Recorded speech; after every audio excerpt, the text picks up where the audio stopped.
John Maxwell has a quote. He says, "Everything rises and falls on leadership." And that couldn't be more true when it comes to small groups. Successful small groups have amazing leaders. And if you've been in a small group that was a little awkward or just wasn't a good experience, probably had a lot to do with the leader as well. So in this video, we want to talk to you about what the leader does, what it actually looks like for you to lead your small group. And again, the goal in any small group that we're doing here is significant relationships. So you might be asking yourself the question, do I have what it takes to lead? What does a leader actually look like? We're looking for two specific things. Warmth, it's relational warmth, and spiritual warmth, meaning you have to be able to read a room. If you've got 8 people sitting on a couch, you need to know which ones feel really, really awkward and uncomfortable and which ones can talk the whole night away. You have to discern that. You have to be able to read the room. And then spiritual warmth is really important.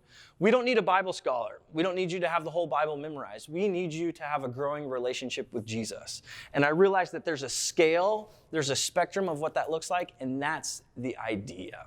This isn't a class. We're not asking you to teach. We're asking you to facilitate conversation and draw people in to that conversation. So you have to be relationally warm, and you have to be spiritually warm as well. Now, there are certain personality types or even people that are wired a certain way that don't make great small group leaders.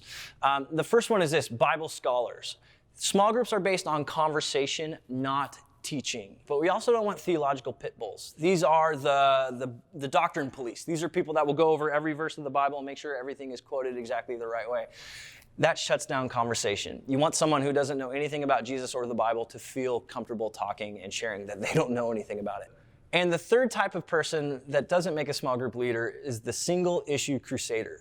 This is the guy or girl in every small group that always brings something back to their political views. Every single time. It doesn't matter what the topic is, boom, they just lean into that. So if you're relationally and spiritually warm, you're a great candidate for leading a small group. If you're those other 3 things I just talked about, you're a great candidate for attending and belonging in a small group, not necessarily leading. So here's what the leader actually does. During the week, you've got to prepare for your group. That means you fill out the homework, you've watched the sermon on Sunday, and you've sent out an email or a text message or even kind of called a couple people in your small groups just to prep people and say, hey, it's coming up. Sarah's going to do a deep dive in our next video of what this actually looks like, but I wanted to highlight a couple things. As a leader, you set the tone. If you want your group to be extremely serious and studious, they're going to mirror that. You set the tone.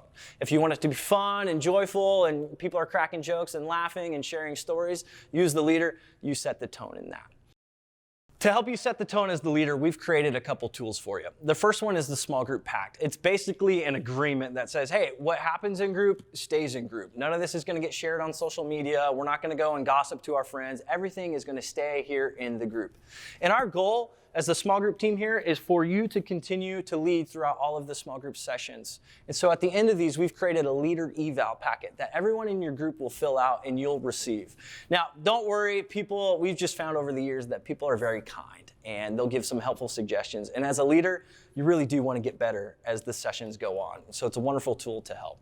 And I just want to reiterate one more time, the goal is significant relationships, and you as the leader, you set the tone for your small group. If you don't like how it's acting and people are sharing and how everything's playing out, you as the leader, you make the shift. You can make the adjustment along the way.